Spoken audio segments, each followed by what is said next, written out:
My name is Rachel Kim. I'm 29 years old, and until last month, I was a systems administrator at Dendrite Systems, a mid sized tech company based in downtown Seattle. If you'd asked me 2 years ago what I wanted out of life, I would have said stability, a place where I could build things, make a difference, and not constantly worry about being expendable. But now I laugh at that word stability. There's no such thing, not in this industry, and certainly not in the world I found myself thrown out of without warning. It was a Wednesday morning, April 17th to be exact. I had just walked up to the glass doors of our sleek office building, iced oat milk latte and hand badge clipped to my jacket like always. The same building I'd walked into every day for almost 5 years. I pressed my badge to the scanner. Red light. That was strange. I tried again. Red light. I took a step back, blinking, still not processing what was happening. I reached for my phone, ready to text Nate, my intern turned junior engineer. But as I scrolled, I noticed a new email had landed in my inbox just 5 minutes earlier. No subject line. Just from HRDendrites.com. Your position at Dendrite Systems has been terminated effective immediately. Please do not attempt to access company property. That was it. No call, no explanation, no thank you, no goodbye. Just gone. I stood frozen on the sidewalk, fingers trembling. 5 years. Late nights patching server updates at 2 a.m. Holidays sacrificed. Weekends where I'd sit on Zoom walking people through urgent outages that were usually just someone forgetting a password. The Slack messages that started with, "Hey, sorry to bug you," and ended with, "Can you just," always followed by an all-nighter. Gone. In the time it took to drink a latte, and yet in the panic that rose in my chest, the anger that settled in my gut, one thought pushed through the fog. They may have locked me out, but they forgot something. The master encryption key, the physical token that decrypts access to our legacy infrastructure servers we hadn't fully migrated yet, was still in my apartment. In my drawer. Under the stack of tax receipts I hadn't filed. And I was the only one who knew how to use it. I didn't take it with malicious intent. It had simply never been requested back. No one had ever thought to collect it, probably assuming I was just another replaceable part. Maybe they'd figured I'd crawl away quietly, too embarrassed to ask questions. But that tiny USB-sized device, it held more than code. It held leverage. And more importantly, it held truth. You see, they thought I'd disappear. That I'd walk away ashamed, that I wouldn't fight. They were wrong. I wasn't always the kind of person who kept receipts literally or figuratively. But in tech, especially as a woman, and especially as a Korean American woman under 30, you learn quickly, documentation is survival. Not just scripts and changelogs, I mean paper trails, screenshots, date-stamped, Slack threads, every per my last email archived like treasure. You either learn to cover your bases or watch someone else take credit for what you built. I grew up in Tacoma, about an hour south of Seattle. My parents immigrated from Busan in the early 90s and started a small dry cleaning business that barely scraped by.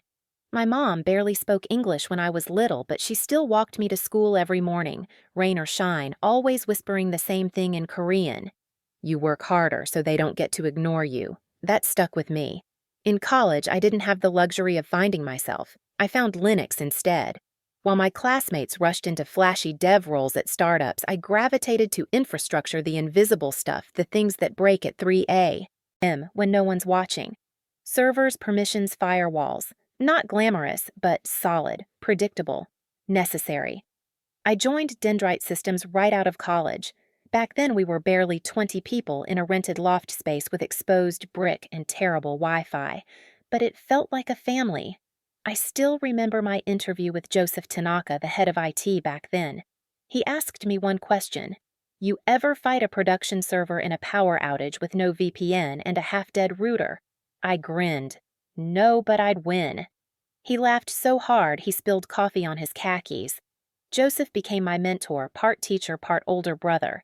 He taught me how to build scalable, redundant systems, but more than that, he taught me how to trust my instincts. Don't wait for permission, he used to say. Fix what needs fixing. So I did. I rebuilt our password vault when no one asked. I streamlined our deployment system and implemented better backup redundancies. I did the invisible labor, the kind that makes things run smoothly so others can shine in meetings and presentations. That was okay with me. I liked the shadows. Then came the buyout. A larger firm acquired Dendrite, and with it came big promises, more funding, better structure, clear leadership. What we got instead was Melanie Price, the new CTO. She looked like someone out of a fintech commercial, tailored pantsuits, power lunch smile, perfect LinkedIn-approved catchphrases. From day one, she made it clear the old way of doing things had to go. Joseph retired within 3 months. The soul of the company left with him. I tried to keep my head down. I trained the new hires, fixed the things they broke, quietly maintained systems she didn't understand. I even helped migrate half our infrastructure to cloud hosting. But I could feel it, the change in tone in how I was spoken to.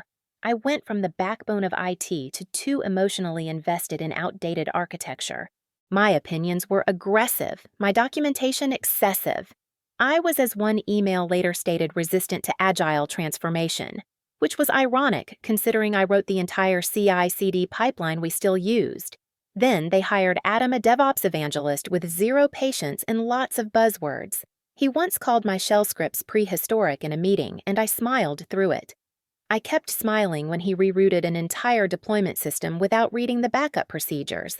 I even fixed it when it broke, quietly, without asking for thanks, because I believed in the work, because I thought loyalty meant something, because I still remembered what Joseph used to say, "We don't build for praise, we build so it doesn't fall apart." But that morning badge in hand, locked out of everything, it all crumbled. Every late night, every weekend, lost every line of redundant code I'd written for safety. None of it protected me from becoming obsolete in the eyes of a woman who had never touched a terminal in her life. And yet I wasn't angry. Not yet. I was stunned. I was grieving. A part of me still hoped this was some kind of misunderstanding, that someone from HR would call, that Nate would tell me it was all a mistake, that I'd walk back through those doors and everything would go back to normal. But that wasn't going to happen. Not this time. That night, I pulled the security token from my drawer, a matte black YubiKey with a custom firmware signature. I stared at it for a long time, unsure of what it meant now. In the hands of the company, it was just a relic of a system they were trying to replace. But in mine, it was proof. Proof that I wasn't crazy. Proof that I mattered. I didn't want revenge. I wanted the truth. I wanted answers. I wanted my name back. I didn't know it yet, but I was about to find out just how much damage silence could do, and just how loud the quiet could become once you decide to stop being afraid. I thought I was good at reading people. I had survived years of male-dominated tech rooms and managed to maintain boundaries without becoming invisible. I'd picked up the subtle shifts in tone, the way meetings changed when someone wanted you out. But in hindsight, I didn't see it coming, not fully. Or maybe I did, and I didn't want to believe it. The first signs were small. My name being left off calendar invites for key infrastructure planning meetings. A ticket I closed being reopened with no explanation and reassigned to Adam. Then the change in reporting lines, suddenly I was no longer reporting to the head of infrastructure. Melanie had moved me under product operations. That made no sense. I raised the issue with HR. They said it was part of a realignment process and that my concerns were being heard. They weren't. At first, I kept my head down. It wasn't the first time a reorg had made things messy, but I also started backing everything up. Not just configs and logs, I mean everything. I created encrypted files with my original documentation, revision history, and private notes. I even downloaded company memos, Slack conversations, emails with timestamps. Not for revenge, for protection. I knew how this could go. Then came the day Adam pushed a production deployment live, completely skipping the rollback safeguards. The system froze. For 6 hours. I logged on from home to assess the damage, even though I wasn't on call. I stayed up all night writing a recovery patch and got the system stable by morning. No one thanked me. But the next day, Adam presented my fix as his solution in the weekly tech sync. My name wasn't mentioned once. Melanie nodded and said, "See, we don't need legacy people slowing us down. Legacy. That was what I had become. Not experienced. Not foundational. Just a relic in their eyes. I tried talking to Nate about it. He was one of the few who still treated me like a person and not an obstacle. He lowered his voice one day after a team lunch and said, "I heard Melanie's planning more cuts. They want full-stack thinkers." He rolled his eyes at the phrase. "Should I be worried?" I asked. Nate hesitated. "Just start backing stuff up, okay? I had already done that." But hearing it from him made something in me settle, that pit in your stomach when you realize the storm isn't coming. You're already in it. Still, I told myself they wouldn't get rid of me. Not me. I was the only person who truly understood the full scope of our legacy infrastructure. The cloud migration wasn't finished. The documentation was dense and half-written by 3 different teams. The internal deployment system still relied on the SSH trust network I built myself, and without the hardware key, some of those nodes were inaccessible. But logic doesn't stop ambition, and ambition doesn't care about your contributions, especially when they don't make someone else look good on a slide deck. A month before they let me go, I submitted a security audit report. It outlined 3 potential vulnerabilities in our server cluster management, not because I wanted to prove a point, but because I cared. I thought it was my job. I even marked the report as high priority. Melanie never responded. Instead, the following week, she removed my access to deployment keys for compliance reasons. 2 weeks later, I was locked out of half my systems. I messaged IT support, got no reply. I asked HR to clarify if my role was being changed. They sent me a vague reply about restructuring in progress. That Friday, I had my final 1-1 with Melanie. I still remember her tone. Cool, efficient, plastic smile. "We appreciate all your historical work, Rachel. But we're moving toward a more modern infrastructure, and that requires different kinds of thinking. Agile thinkers. Big picture people." I bit the inside of my cheek. "Are you saying I'm not being retained?" Her eyes didn't blink. "That's not my call. You'll receive a formal notice in due time." I walked out of that meeting with a blank face, but inside I knew. They were pushing me out, not because I wasn't good, but because I was inconvenient.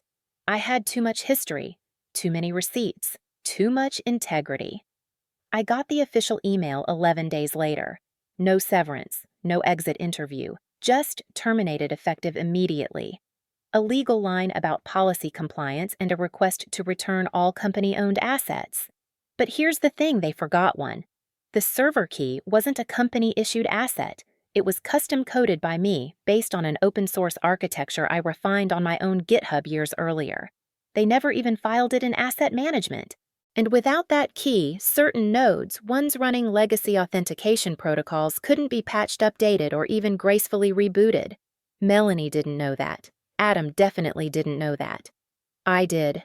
And in my drawer, tucked beside my backup drives and a half-eaten pack of seaweed snacks, I still had it. Still clean, still functional. And for the first time in weeks, I didn't feel powerless. I felt dangerous. The strangest part of being let go so suddenly wasn't the shock. It was the silence that followed. No phone call from HR, no Slack messages from coworkers, not even an email from Melanie or Adam asking for handover documentation. It was like I had been erased from the system, scrubbed out like an error in the code they didn't want to acknowledge. Except systems don't just erase themselves, and neither did I. A week passed, then 2. At first, I kept my phone on loud, waiting for a call, some apology maybe, or a realization that they'd made a mistake. But there was nothing. I stayed in my apartment in Capitol Hill, my laptop open like a lifeline. But the screen offered nothing but job rejections. LinkedIn posts filled with startup hype and recruiter messages that felt like copy-pasted scripts. I applied to 6 jobs that first week, then 10 the next. Most never replied. The few that did gave polite excuses about cultural fit or a more traditional background. I was too specialized, too old school for their fast-moving dev cultures. Translation: I was too much of a builder and not enough of a talker. I stopped showering some days. The inside of my studio apartment grew smaller. I kept staring at the drawer with the server key, the encrypted documentation, the audit logs I had stored for months. I wasn't looking to hurt anyone. I didn't even want my job back.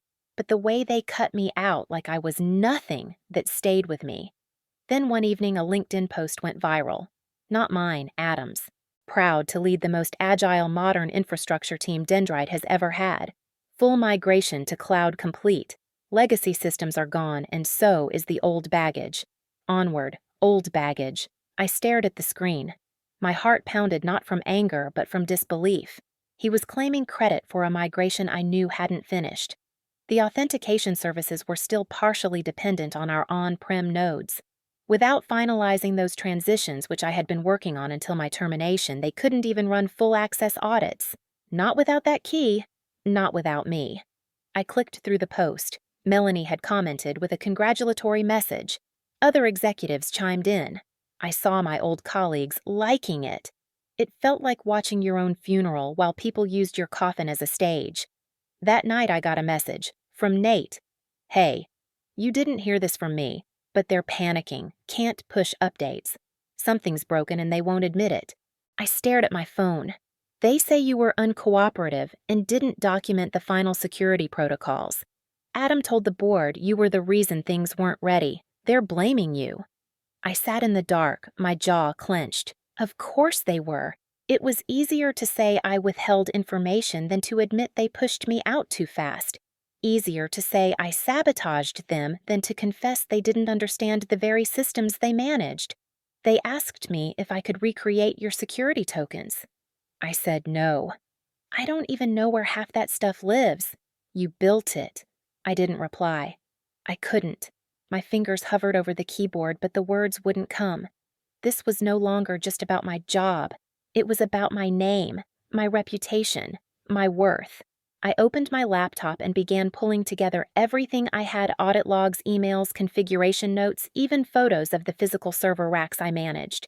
I laid it all out in a directory called Proof. Then, I added one last thing: the encryption keys I had personally designed to access the final nodes of our legacy servers. Without them, Dendrite was sitting on a partially hollow shell. I didn't plan to use it, not yet, but I needed to know that I could. I needed to reclaim something, even if it was just the truth. Then 4 days later, I got a cease and desist letter. Official envelope. Dendrite Systems legal team. Allegations of retaining proprietary material, intentional disruption of business operations, and non-compliance with exit policies. They wanted the key. They wanted it now. And they wanted me to stay silent.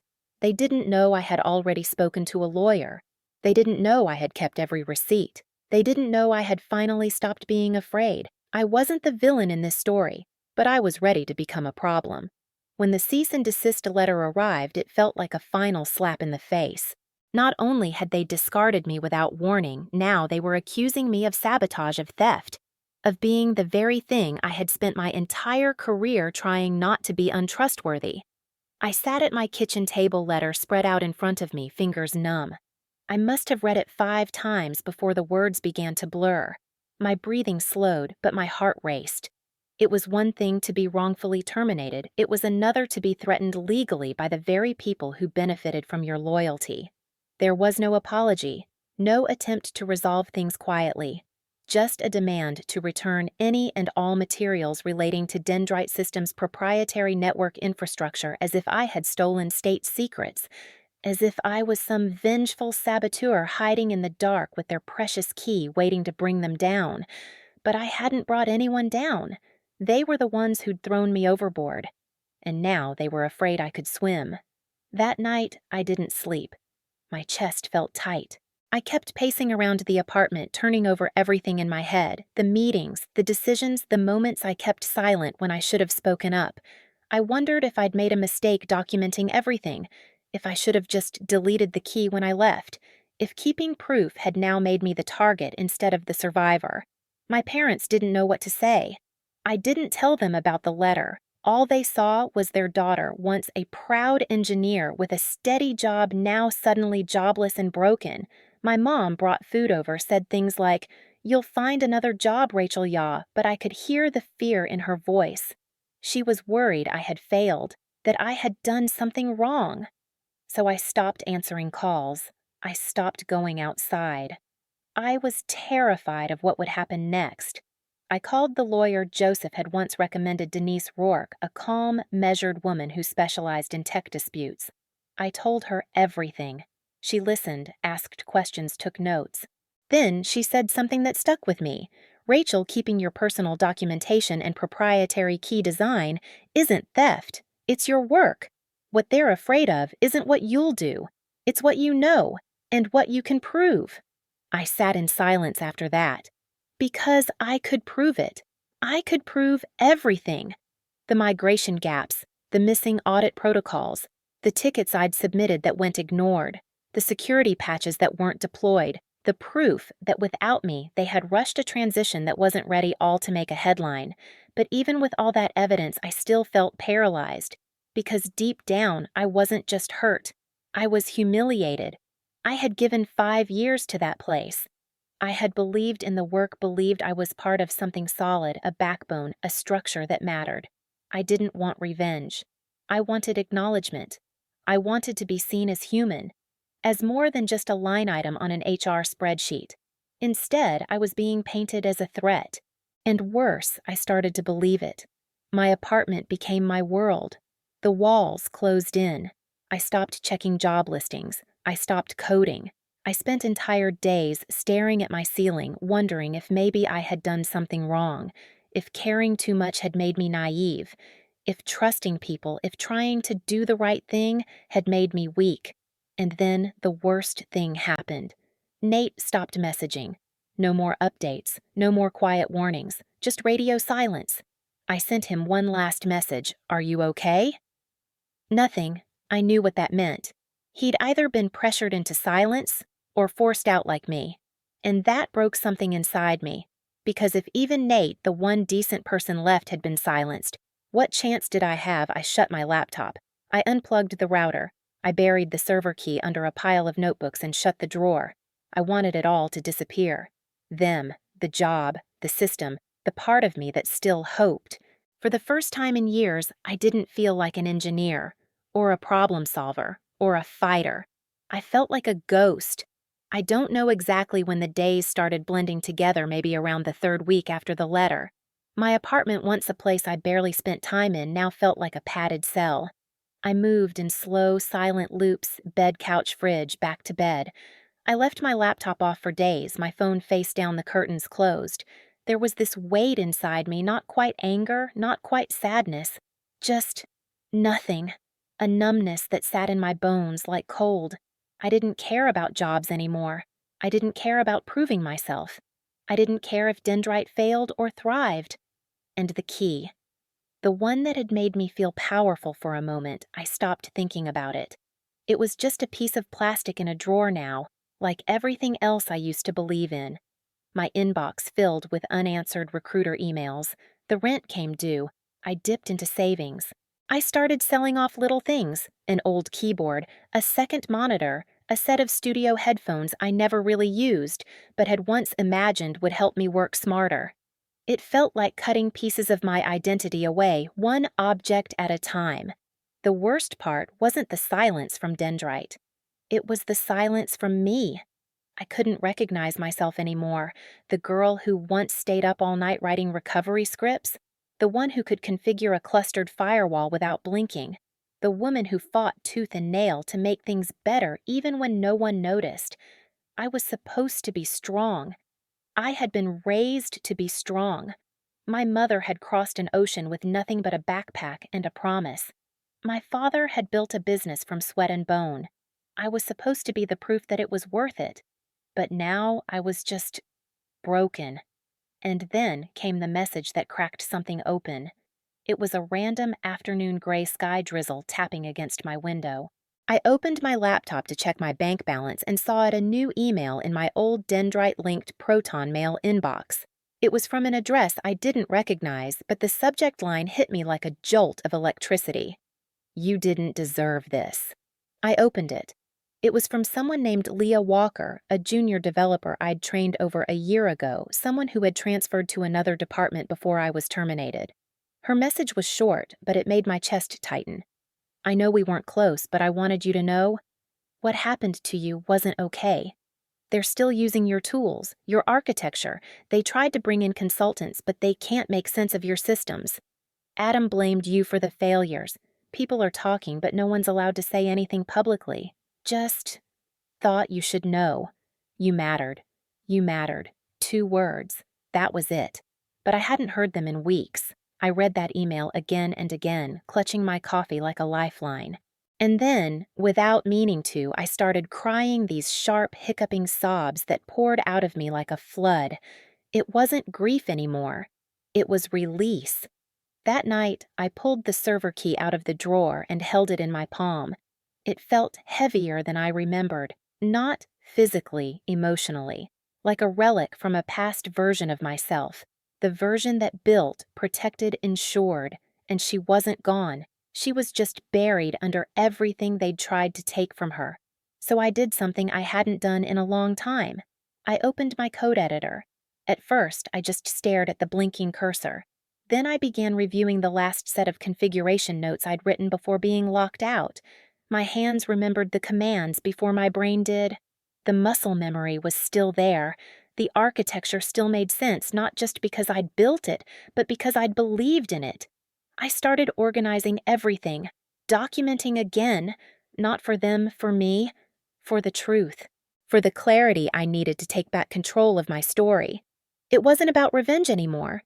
It was about recovery, about rediscovery, about rewriting a narrative they had tried to finish without me. I emailed Denise, my lawyer. I want to move forward, not just defend myself. I want to clear my name, and I have the documentation to prove everything. And I hit send. That was the night I stopped being afraid. Because when the systems fail, when the protocols break, when the world forgets what you built, you don't erase the logs. You trace them back, line by line, until you find the source. Once I pressed, send, something shifted. It wasn't dramatic, no lightning bolt, no anthem playing in the background, but it was real. It was the return of something I hadn't felt in weeks: agency, the ability to act, to decide to move forward. That night I stayed up past 2 a.m., organizing the files in my proof directory, like I used to organize critical patch notes during an emergency push.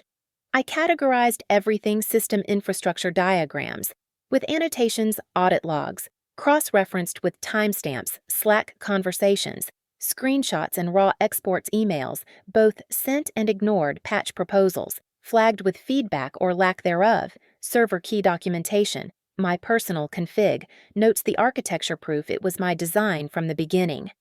It was all there, not as ammunition, but as evidence. Truth, written in code and communication. It didn't matter if they wanted to twist the narrative, I now had a version that couldn't be denied. Denise called me the next morning.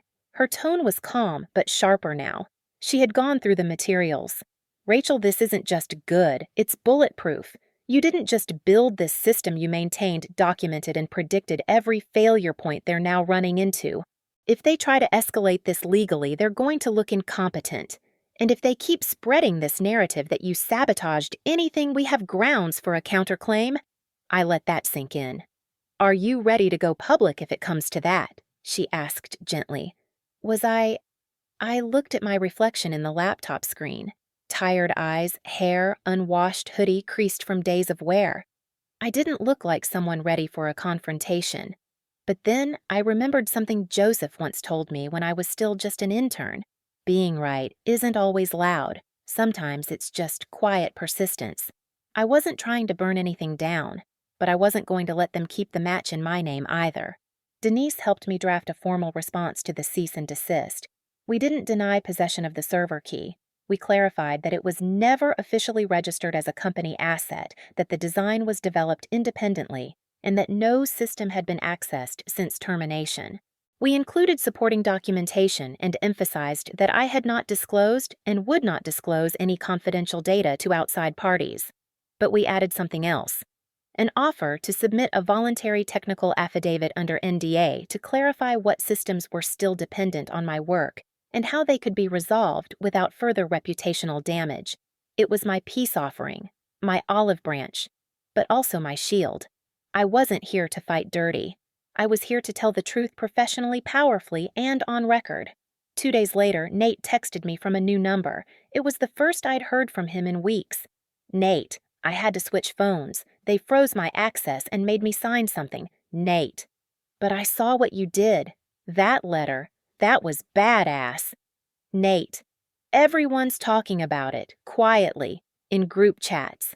Nate, you gave us a spine. That message broke me open in the best way. I didn't want to be anyone's hero. I didn't want applause. I just wanted my voice back. And now I had it not just through legal channels, but in the very systems I once built. That night, I updated the firmware on my personal copy of the server key and documented a public version of the architecture stripped of proprietary references as a white paper. I uploaded it to GitHub under my name with a timestamp, a brief preface, and a quiet note at the bottom. For anyone who ever kept a system running while someone else took the credit, I see you, and you matter. It wasn't flashy, but it was enough. It was me reclaiming my work in my own words on my own terms. Within 48 hours of the affidavit being submitted, I got a response, not from Melanie, not from Adam, but from Dendrite's outside legal counsel. Their email was cold, formal, and almost defensive in tone, thanking me for the clarity of my documentation, acknowledging receipt of the server key offer, and stating they would review internally before taking any further steps. But buried in the legalese, I could smell it, fear.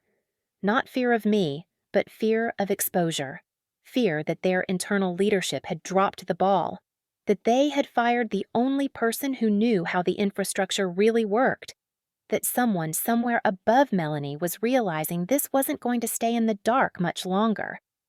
Denise and I prepared a second letter this time, not just in defense of my work, but requesting a formal retraction of any internal statements that attributed blame to me.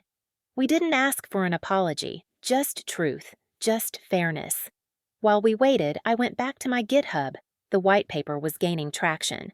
Quietly at first, a few stars, a few forks. Then I got a message from an old colleague, Ash, from another department. He said, "This is some of the cleanest internal documentation I've ever seen. Can't believe they let you go." I started getting more of those. Quiet pings from ex-colleagues, DMs from developers at other companies. One even asked if I'd be willing to do a guest webinar about legacy infrastructure management. I stared at that message for a long time. Me speak. I'd spent my whole career not speaking, letting others take credit, letting my work be my voice. But something in me had shifted. I said yes. A week later, I found myself in a live Zoom call with 50 strangers walking them through clean rollback scripts, layered security protocols, and why you don't push a full migration without auditing your on-prem dependencies. I finished the talk, closed my laptop, and burst into tears, not from sadness, from release. For the first time, I was no longer Rachel the ghost of Dendrite Systems. I was just Rachel Kim, engineer, writer, builder, truth teller. 2 days later, Denise called. "You won't believe this. They offered to retract the statements, and they've extended a settlement package." I blinked. A settlement. They're calling it a consulting transition package. Basically, hush money. They want you to sign an NDA, turn over the rest of your private documentation, and stay quiet. I leaned back in my chair, staring at the ceiling. It would have been so easy to say yes. Take the money. Walk away. Let them bury the mess. But I didn't build those systems to be erased. I didn't stay up all night writing audit trails and redundancy maps just so someone else could rewrite the story to suit their career. "No," I said finally. "I don't want their money. I want my name clean, publicly." Denise paused. "That's bold. It's honest." She didn't push back. "Then let's go get it." We counteroffered no money, no gag order. Just a public correction in Dendrite's internal engineering blog clarifying that the migration was incomplete, that the legacy systems were built and maintained primarily by me, and that I was not responsible for any technical delays following my termination. 3 days passed, then 4, and then it appeared.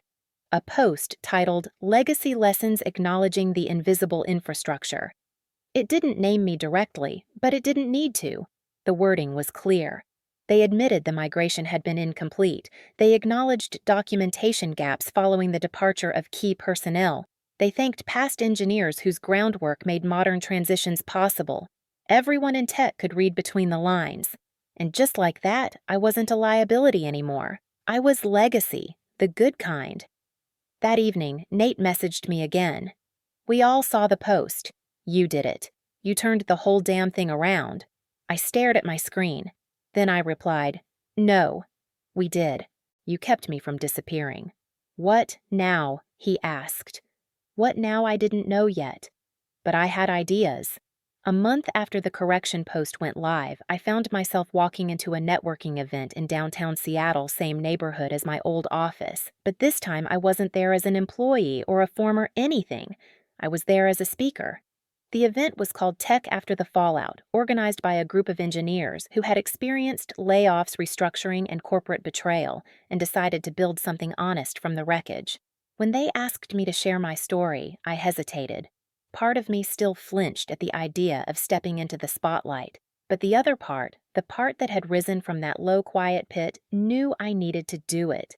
So I stood in front of about 70 people holding a mic palms, sweating, heart pounding. And I told them the truth. Not just the technical bits, though. I mentioned the migration, the key, the infrastructure mess.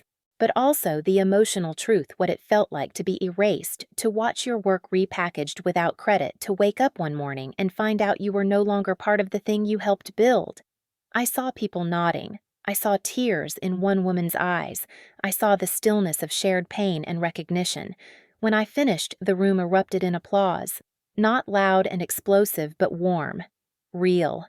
And then something I didn't expect happened. Melanie was there. I spotted her near the back, standing by the drink table watching me. At first I thought I was hallucinating, but no, it was her. Same steel gray pantsuit, same tight smile. I felt a cold rush through my spine. Part of me wanted to walk away, but I didn't. I walked toward her. "Rachel," she said, feigning surprise. "You've certainly found your voice." I kept my tone calm. Even. It was always there. You just didn't want to hear it. She looked me over like she was searching for weakness. "So this is what you wanted, attention." "No," I replied. "Accountability." A flicker of something annoyance guilt passed behind her eyes. "You know how the industry works. Sometimes people get left behind." I nodded. "Sometimes they do. But not quietly. Not anymore." She opened her mouth, then shut it. Maybe she realized she couldn't spin this one. Not here. Not now. She offered a stiff nod and walked away, heels clicking against the floor. I stood there for a moment, letting the silence settle over me. I didn't feel victorious. I felt free. Later that evening, I got a call from a recruiter, not for a job, but for a consulting opportunity. A cybersecurity firm in San Francisco had read my white paper and wanted to bring me on to audit their legacy transition. The tone was different this time. Respectful, professional, interested in what I could teach, not just what I could fix. Before the call ended, the recruiter said, "Honestly, Rachel, your name's come up a lot lately. People are realizing how many systems run because of people like you." I smiled small quiet, the kind that doesn't need applause. "Thanks," I said, but I already knew that. That weekend, I updated the white paper with a new foreword. Just 2 sentences. "Systems don't run on code alone. They run on care. Respect the people behind the machines." I clicked save. Then I packed my bag and headed to a brunch with some of the women from the networking event. Engineers, sysadmins, one cloud architect who reminded me of myself 5 years ago, wide-eyed, brilliant, and dangerously close to burnout. She asked me, "How do you keep going when people don't see you?" And I told her the truth. You see yourself. That's where you start.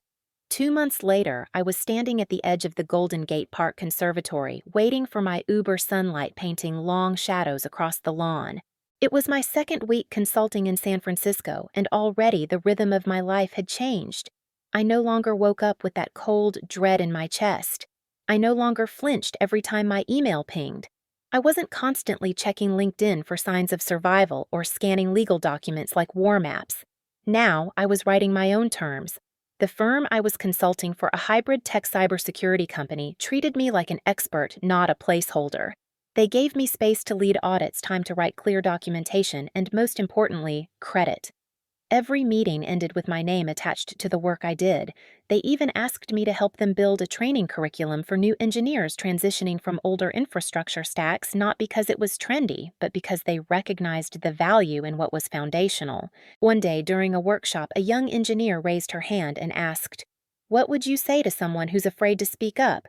Who knows something's wrong but doesn't want to rock the boat?" I paused. Then I said, "Silence doesn't protect you. It just preserves their power. And the longer you let yourself be erased, the harder it is to find your outline again." That answer came from a place I hadn't realized was healing. Seattle still called to me not the city, but the history. My family was there. My roots. But something about being away helped me breathe cleaner air. I wrote more. I spoke at 2 more conferences. I started a personal blog, Command Line Courage, where I shared my story, technical deep dives and lessons learned in the trenches of toxic leadership. The post titled, "They Let Me Go Without Notice, but I Still Had the Only Server Key," went viral. Thousands of shares. Hundreds of comments from engineers, sysadmins, women in tech, first-gen kids, immigrants, all people who had been made to feel invisible, who had their work taken, who were told they were too intense, too opinionated, too much of a legacy thinker. They wrote back with one common thread: "Thank you for telling the truth." I printed out one of those comments and taped it to the side of my monitor. "Because of your story, I finally documented my system from top to bottom, and I'm not letting anyone tell me it doesn't matter again." And that, more than any severance, any legal correction, any speaking gig, that was the real resolution. I had found my voice, not in a meeting, not behind a locked badge reader, not on a Slack channel someone else owned, but here on my own platform, in my own story. And I wasn't just surviving anymore. I was building again. I flew home to Seattle that fall just for a week. My mom met me at the airport. She held my face in both hands and said in Korean, "You look stronger." I laughed. "I am." We ate galbi and rice at the old kitchen table, and I told her everything, not just about the job, but the fear, the silence, the long nights. She nodded through most of it. Then she said something I'll never forget. "Sometimes being quiet is how we survive, but sometimes it's how we disappear. You did the right thing, Rachelia. You made them see you." I went back to work that Monday, a red string bracelet around my wrist, my mom's gift, a reminder of home, of resilience. Now, whenever I meet a young engineer, especially a woman, especially someone who thinks they have to stay small to survive, I tell them my story. Not as a warning, as a blueprint. You can lose everything and still have your integrity. You can be pushed out and still walk forward. You can be let go and still hold the key.